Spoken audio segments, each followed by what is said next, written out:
dia. Em nome da Fundação Logosófica de Ribeirão Preto, gostaria de agradecer a presença de todos nessa manhã de sábado. A Fundação Logosófica é uma entidade sem fins lucrativos e foi criada para difundir os conhecimentos logosóficos, que é o que nós estudamos na Fundação em Ribeirão e em muitas cidades do Brasil e do mundo. Né? E hoje, a palestra O Amor e Seus Mistérios, né? E vocês vão poder desfrutar um pouco desse tema. Eu gostaria de agradecer também a Fundação da Feira do Livro e Leitura de Ribeirão Preto, que mais uma vez cedeu espaço para a gente, né? E todos que colaboraram com a divulgação e a realização do evento. Tá? Muito obrigado. Boa atividade a todos. Eles vieram de Campinas, especialmente para fazer essa atividade, né? E eles são estudantes lá na Fundação de Campinas. Bom dia a todos. Nossa, eu agradeço demais à Fundação Logosófica de Ribeirão Preto por essa oportunidade que nos deu, convidando para a gente estar aqui hoje. Eu morei nessa cidade no início do ano 2000, onde fiz e conservo grandes e queridos amigos. Então, estar aqui realmente é uma alegria, né? E também é uma alegria ver que ainda existe pessoas interessadas num tema que tanto faz falta à humanidade, né? O amor. Aliás, lá em Campinas, nós já viramos o quarteto do amor. Eu sou a Vera. Eu sou a Juliana. Eu sou a Ana Cláudia. Não sei se vocês ouviram, eu sou a Vera, Rodrigo, Poliana e Ana Cláudia. Né? E nós estamos aqui para trazer para vocês um pouco do nosso estudo e do resultado do estudo da logosofia na nossa vida. Então, vocês vão ver que está todo mundo com um papelzinho, para não esquecer de contar nada para vocês do que viveu, do que experimentou, do que quer trazer para vocês. Então, isso é o resultado do nosso estudo. Né? A logosofia é uma ciência. E como ciência, ela tem os próprios conceitos. Então, é sobre esses conceitos que nós vamos apresentar para vocês o mistério do amor que nós conseguimos desvendar. Obviamente que tem muitos, né? Mas nós vamos trazer só alguns, que o tempo também não dá para trazer muitos. Vocês concordam que o amor é misterioso? É?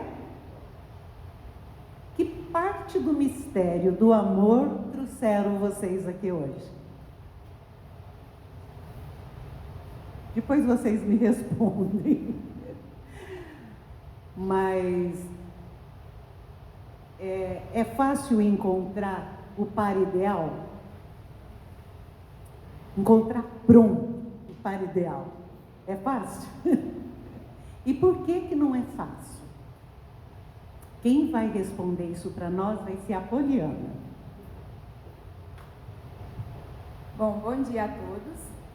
Antes de responder a pergunta da Vera, vou fazer outra pergunta e eu gostaria muito que muitos respondessem. É facinho. Se pudéssemos escolher as características do nosso parceiro ou parceira ideal, quais qualidades ele ou ela deveria ter?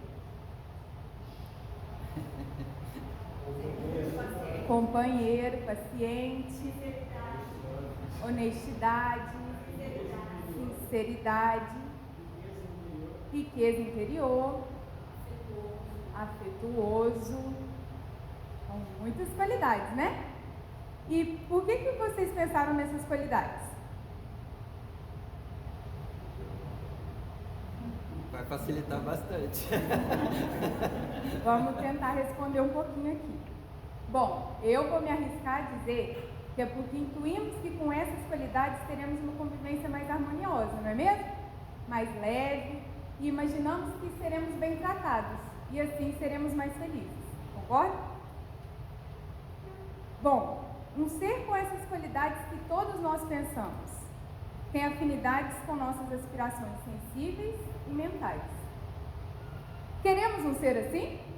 Casados ou solteiros presentes nós queremos? Sim, né? Bom, mas e eu? E cada um de nós presentes aqui hoje?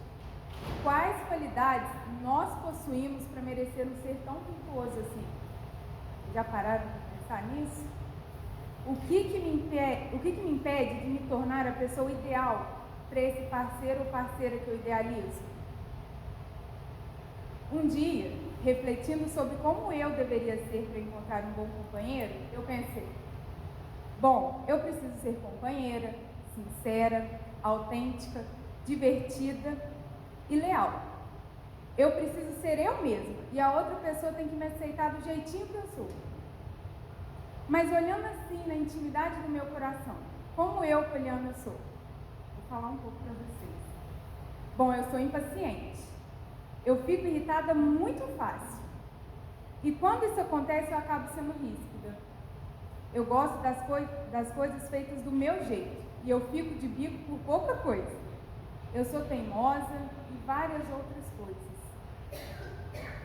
E refletindo sobre esses aspectos, eu me dei conta de que estava me identificando com algumas partes negativas que eu possuo. Mas a gente não é feito só de partes negativas, né? Então eu comecei a buscar dentro de mim algo de bom que eu tenho. E eu pensei: eu sou companheira e eu sou muito carinhosa.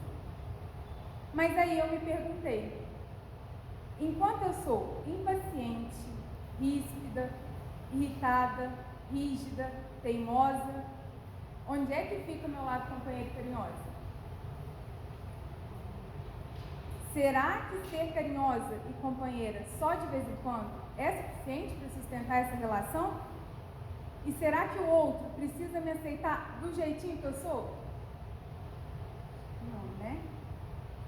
Bom, todo início de relacionamento é encantador. Sentimos que finalmente encontramos aquele ser idealizado. Mas com o passar do tempo, as expectativas dão lugar à realidade. E o príncipe vira? E a princesa?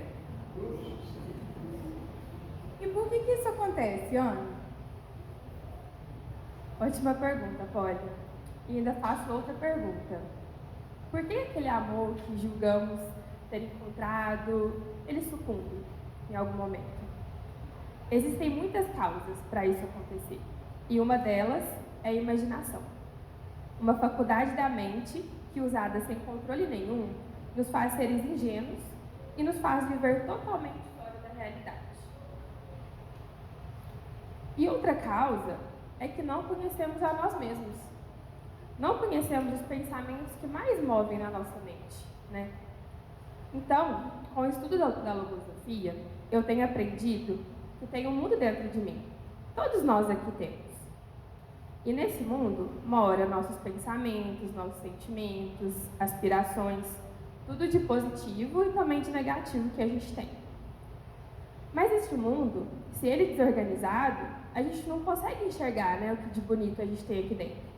Então a logosofia, ela tem me revelado a existência desse mundo e ensinado a acessá-lo, a organizá-lo e utilizar das riquezas que existem nele. Mas que riquezas que seriam essas? O que tem de tão rico e lindo aqui dentro de nós, né? Vocês já viveram alguma experiência diante de algum amigo, algum terceiro, que vocês buscaram dentro de si um elemento útil para expressar e não encontraram nada?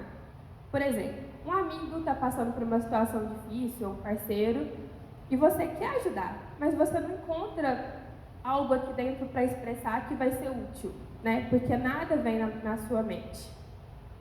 Existem muitas riquezas aqui no nosso mundo interno, mas por ignorar a existência dela, quando queremos o elemento, ele não se apresenta por arte de magia. A gente precisa buscar, a gente precisa clarear ali dentro para encontrá-lo. E essas riquezas dentro de nós continuam com um potencial estático se a gente não vai em busca dela. Então, o método logosófico ensina a gente a imprimir essa mobilidade e dar potência a ela. A pedagogia logosófica que fundamenta a logosofia, ela ensina que os fatos que ocorrem na infância perduram a vida. Eu vou apresentar uma dessas causas que ocorrem na infância, porque está ligada diretamente à imagem do amor e vai responder um pouco a pergunta que a Polly fez. Quem aqui gostava ou gosta de ler ou ouvir histórias de contos de fadas? Muitos, né? Imagina. E aposto que, além de ler ou ouvir, cada um tem um conto de fadas favoritos. Aquele que marcou a infância, que ficou aqui dentro. Eu vou contar uma experiência minha. O meu conto de fadas favorito sempre foi A Bela Adormecida. Eu era completamente encantada com essa história. E por muito tempo, confesso, trouxe essa fantasia para a minha realidade. Eu achava fielmente que um dia o tal príncipe ia aparecer na minha vida, ia acordar e ia salvar. Ia salvar minha vida e tudo ia se resolver. Me acordar com um beijo, colocar tudo no lugar e tudo que doía aqui dentro ia ser resolvido. E eu cresci acreditando nisso, de verdade. Até perceber que a gente não é salva por ninguém. E a gente ainda acorda sozinha. A grande maioria de nós ouvíamos ou líamos essas histórias aparentemente inocentes, inofensivas e que eram estimuladas pela imaginação, né? E o autor da logosofia, o Gonzales Pecote, ele ensina que a mente da criança é terra virgem e fértil e que devemos semear nessa terra somente boas sementes, pois tudo que se planta germina rapidamente ali. Então, esses tais contos de fadas, por apresentar imagens irreais, faz com que a imaginação da criança trabalhe totalmente fora da realidade, fixando essas imagens nas mentes, e essas imagens ficam impressas, como as feitas por um carimbo, e passam a viver dentro da mente da criança e continuam no adulto, né?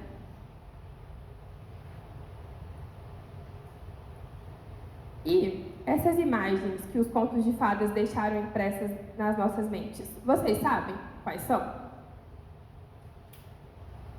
A imagem do príncipe e da princesa, ou seja, o ser perfeito, que vai chegar, né?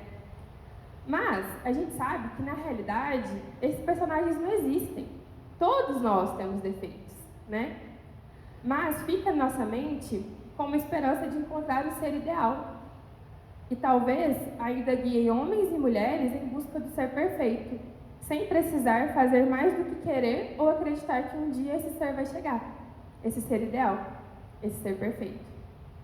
Então, a busca pela felicidade, um relacionamento dos sonhos, acompanha os seres humanos ao longo da vida, muitas vezes de forma imaginária. E a logosofia ensina que o ser é uma sucessão de seres. A Ana de hoje é o resultado da Ana menina, adolescente, jovem e adulta de hoje. Faz sentido para vocês? Vocês sentem que é isso mesmo? E o autor da logosofia, que foi um grande educador, ele ensina assim, a gente vai projetar aqui o ensinamento. A mente infantil é suscetível a inclinar-se na direção de qualquer pensamento que a sugestione. Como não sabe, nem tem consciência alguma da vida, a criança aceita com facilidade tudo que lhe é inculcado. Daí a enorme responsabilidade dos que têm a seu cargo a tarefa de conduzi-la. E não se deve esquecer que os meninos e jovens de hoje são os homens de amanhã, de modo que não será difícil saber como haverão de ser eles, se é levado em conta a preparação que receberam quando sua reflexão era incipiente. E onde que a gente encontra elementos para resolver essa situação? A Vera vai nos ajudar a responder essa pergunta. Bom, de que elementos e situações nós estamos falando, né? Nós estamos falando dos seres humanos que não têm segurança no seu pensar, no seu sentir, na sua forma de conduzir a vida. Estamos falando também das crianças e jovens que se tornaram adultos e não foram preparados para enfrentar a realidade da vida. Vocês acham que essa experiência que a Ana Cláudia manifestou, que ela esperava o príncipe encantado, é porque ela não sabe pensar a respeito da vida? Ela sabe, ela é formada numa das universidades de ponta do nosso país, trabalha numa grande empresa, mas aquela imagem que ficou carimbada lá, deixou uma marca. E isso acompanhou por algum tempo da sua vida. As imagens irreais, isso aconteceu comigo também, viu? Eu também não era exatamente a Bela Adormecida, mas outras imagens análogas me acompanharam durante muito tempo da minha vida.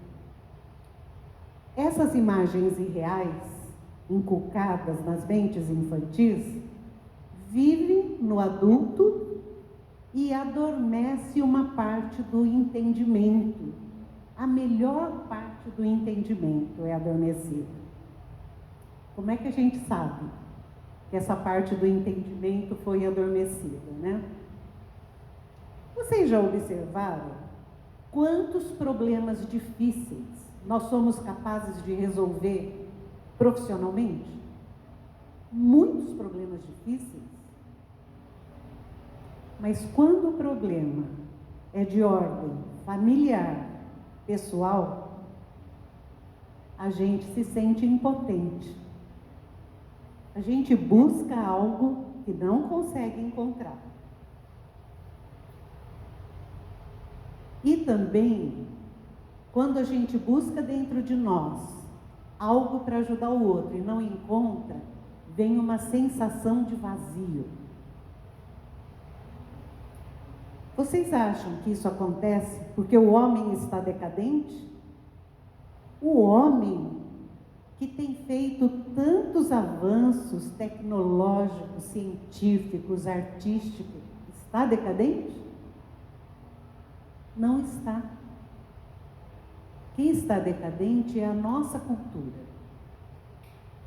E nós conduzimos a nossa vida com a cultura que nós recebemos. E essa cultura nós recebemos através da nossa família, da parte social, da parte da escola, e nós vamos reproduzindo em forma de conceitos na nossa convivência. Alguns desses conceitos a gente já nem acredita mais neles, acha que eles não valem a pena. Mas todo mundo fala a mesma coisa. Como é que eu vou buscar algo novo? Aonde eu vou buscar algo novo? Para substituir, realmente que seja inovador, né? Atualizado. Então a gente fica repetindo sempre as mesmas coisas. Para mim, o estudo de logosofia, que me leva ao conhecimento, né, que tem me levado ao conhecimento de mim mesma, tem sido inovador e transformador. E o que é que eu não conhecia em mim mesmo que a logosofia me apresentou? Eu não conhecia que eu sou um ser biológico, psicológico e espiritual. E na parte psicológica, nessa configuração psicológica e espiritual, fundamentada na ciência logosófica, conhecer essa parte é uma prerrogativa que o Criador concedeu ao ser humano e que a logosofia ensina a realizar. Nós somos perfeitos fisiologicamente, mas psicologicamente, quis o Criador que nós conhecêssemos a nossa superação e vivêssemos a nossa evolução de forma consciente. Recordam que a Ana falou que nós temos um mundo interno e que esse mundo está meio bagunçado, né? Que a gente quer encontrar algumas coisas dentro deles e não encontra. Nosso mundo, nesse mundo interno, atua a nossa mente, a nossa sensibilidade, o nosso instinto. Eles configuram essa parte da nossa psicologia. E é na aplicação do método logosófico que gradativamente vamos colocando movimento e ordem nesse mundo. Vamos tomando posse do que é nosso. E, consequentemente, nossa conduta vai se modificando. A forma de encarar a vida se amplia, somos capazes de criar novos pensamentos, novos sentimentos, defesas para a mente, e a vontade para nos tornarmos seres melhores aumenta consideravelmente. Temos o poder de nos modificar, mas é preciso encarar a vida como o maior empreendimento que devemos realizar. É fácil começar um empreendimento? Não é fácil. No começo, todo empreendimento requer muito esforço. Mas enfrentamos lutas, dificuldades, né? Mas a cada conquista, a cada triunfo, é um grande estímulo para prosseguir nessa jornada.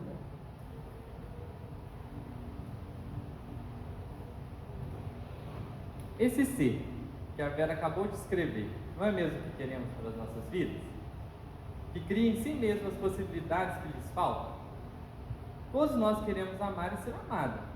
É uma predisposição natural do ser humano. Mas por que é tão difícil?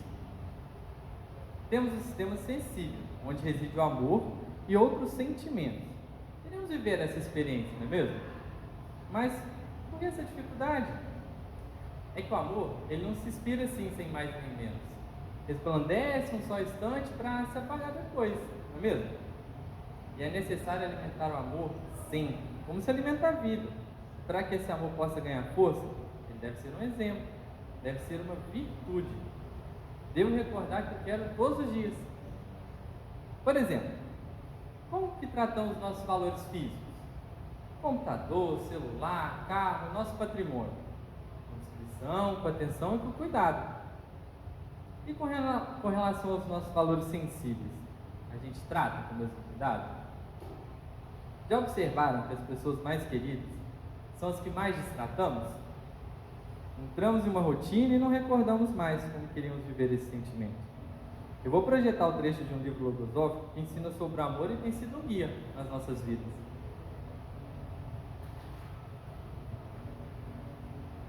Quando irromper em seu coração, cuide de que contenha todos os elementos que haverão de dar perenidade a ele. E cuide também de que esses elementos estejam contidos no amor com que você seja correspondido. Um desses elementos é a constância. Um outro, a paciência. Somando a eles, a tolerância. Temos reunidos os 3 elementos básicos do amor. O amor, ele é construído por sentimentos e pensamentos. A constância, a paciência, a tolerância, são pensamentos virtuosos, difíceis de incorporar à vida. É mais fácil deixar que os pensamentos de inconstância, de impaciência, de intolerância tomem a rédea da nossa conduta. E esses pensamentos, a logosofia os denomina de pensamentos deficientes. E quando são eles que regem a vida, a inteligência cede lugar à ignorância. E atuando assim, cada um espera, se não tudo, pelo menos 90% do outro, parecendo muito os 10% que põe da sua parte. O laço que une os seres humanos se forma pelos fatos e circunstâncias que ambos vivem, que vão se entrelaçando como uma linha de tricô. Quando eu descuido repetidamente desse laço, desse vínculo, é como se desfizesse o tricô pouco a pouco, e no final não resta mais que um fio de recordação. Certa vez uma amiga me apresentou uma imagem que tem sido muito útil no meu relacionamento. Ela diz respeito a esses vínculos, aos laços que formamos, sobre a preservação dos sentimentos, o cuidado que devemos ter com eles e como é fácil perdê-los, né? Imagine o casamento ou relacionamento analogamente a um bar, no meio de um lago. A vida do casal é esse bar. E aí deles atuam com uma deficiência, por exemplo, a impaciência, que leva muitas vezes a discussões ásperas. A atuação da deficiência equivale a fazer um furo nesse barco. Suponhamos que o outro é um ser suscetível, que se ofende pelos mais insignificantes motivos. O suscetível é aquela pessoa que está predisposta a ver no outro uma segunda intenção. Um pensamento que induz a responder à altura, fazendo um furo talvez até maior nesse barco. Vocês já fizeram um furo no seu barco? E o que aconteceu depois? O que acontece com esse barco quando a gente vai fazendo esses furos? Eu vou contar um exemplo para vocês e penso que a minha namorada não vai ficar brava. Certa vez estávamos viajando para a nossa cidade natal e sempre peço que ela coloque a rota no GPS. E apesar de fazer esse trajeto com frequência, eu não consigo guardar o caminho e confio nas instruções que estão sendo me dadas, né? Quando passávamos perto de uma saída que deveríamos pegar, eu perguntei a ela: não deveríamos entrar aqui? E ela me respondeu: pode seguir, ainda não é aqui. Andamos por mais alguns bons quilômetros. Estranhando a demora, eu perguntei novamente, né? Amor, já não deveríamos ter pego a saída? Ela resolveu conferir e percebeu que havia colocado um trajeto bem diferente do que a gente deveria fazer. E aí, nesse momento, eu serenei minha mente, pois os meus pensamentos eram de agir com brusquidão, com rispidez, com impaciência, impulsividade. E todos aqui já imaginam como que isso acabaria, não é mesmo? Atuando de forma consciente, eu decidi agir de uma outra maneira. Paramos o carro, ajudei ela a colocar o caminho que precisávamos fazer e ainda disse que estava tudo bem, que essas coisas aconteciam. Apesar do contratempo, a nossa viagem seguiu de uma maneira completamente diferente do que seria se eu tivesse agido com um desses pensamentos que vieram na minha mente. Conscientemente, ninguém quer perder um amor, ninguém quer que o barco naufrague. Então, como fazer para não furar o barco? Ou então, como tapar o buraco que já foi feito? Recorda que a Vera disse que temos um mundo interno onde atua a mente, a sensibilidade. Neste mundo atuam também os pensamentos e sentimentos. E se não colocamos ordens nesses agentes, eles ficam trabalhando contrários ao propósito da nossa vida. É fácil colocar a ordem dentro da mente? No começo é necessário um esforço bem maior, mas essa repetição contribui para que a serenidade da mente familiar não seja alterada. Bom, eu sou a namorada do GPS. Vejam só a minha responsabilidade, né? Que bom que o Rodrigo conseguiu agir diferente. Tanto o homem como a mulher têm duas naturezas, uma física e uma espiritual. Outro mistério do amor é que, mais do que nos unirmos pelas nossas naturezas físicas, essa união é também espiritual. É um encontro de dois seres espirituais. Talvez esse seja o aspecto mais importante dessa relação entre dois seres. Nos encontrarmos para realizar juntos um processo de superação e de aperfeiçoamento. Nisso, como em todas as coisas da vida, se requer preparação. E essa preparação, particularmente neste caso, é o tapete de flores por onde os seres caminham em direção à felicidade.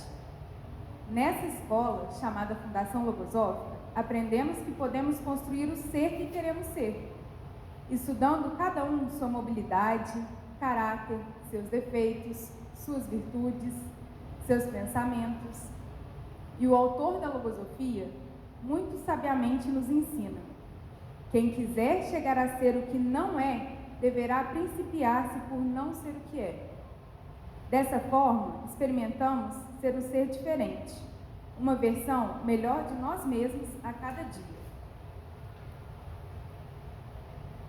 Bom, dado que tudo que falamos aqui hoje, então, quais seriam os mistérios do amor?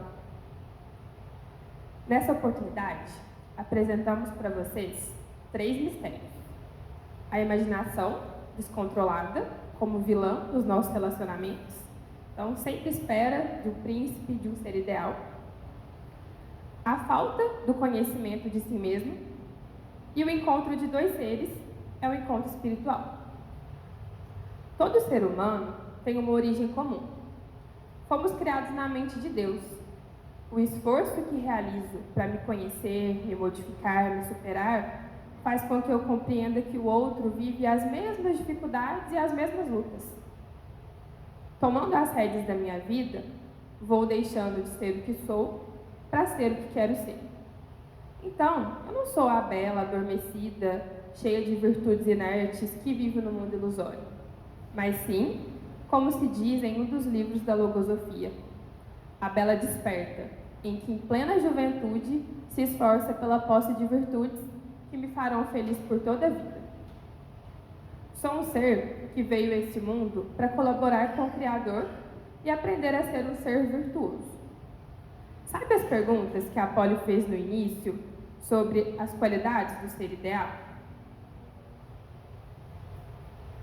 A vida é luta, né?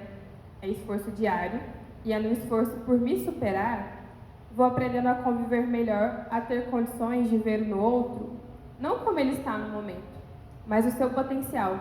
Não projetar ilusões que a gente aprendeu na infância nesse ser. E com paciência, com tolerância e constância, viver essa grande experiência que é o amor entre dois seres. Crio no meu mundo interno um amor maior e mais amplo a mim mesma, como obra-prima da natureza, estendendo esse amor a todos que me cercam, começando com aquele que escolhi para viver. Então, para concluir, vamos apresentar um trecho da bibliografia logosófica que mostra a grandeza que é o ser humano e que ainda desconhecemos. Deus nos deu um ser dotado de todas as condições necessárias para que façamos dele uma obra-prima, graças ao constante aperfeiçoamento dessas condições. Aperfeiçoamento cuja obtenção requer o auxílio de conhecimento que conduzam a inteligência ao descobrimento de cada uma das facetas desse maravilhoso diamante interno, que todos nós possuímos, e que só brilha quando o polimos com consciência do seu imenso valor. Essa joia da natureza humana se acha sepultada nas nossas entranhas, nas próprias entranhas do ser, coberta e recoberta por camadas protetoras, à semelhança do mineral que se transforma em pedra preciosa. Então, todos nós temos uma pedra aqui dentro. Cabe a gente apoli-la, né? Queríamos agradecer a presença de todos aqui, em especial a Fundação Logosófica de Ribeirão Preto. Queria chamar o Ricardo aqui também para fazer o encerramento e muito obrigada pela atenção e presença.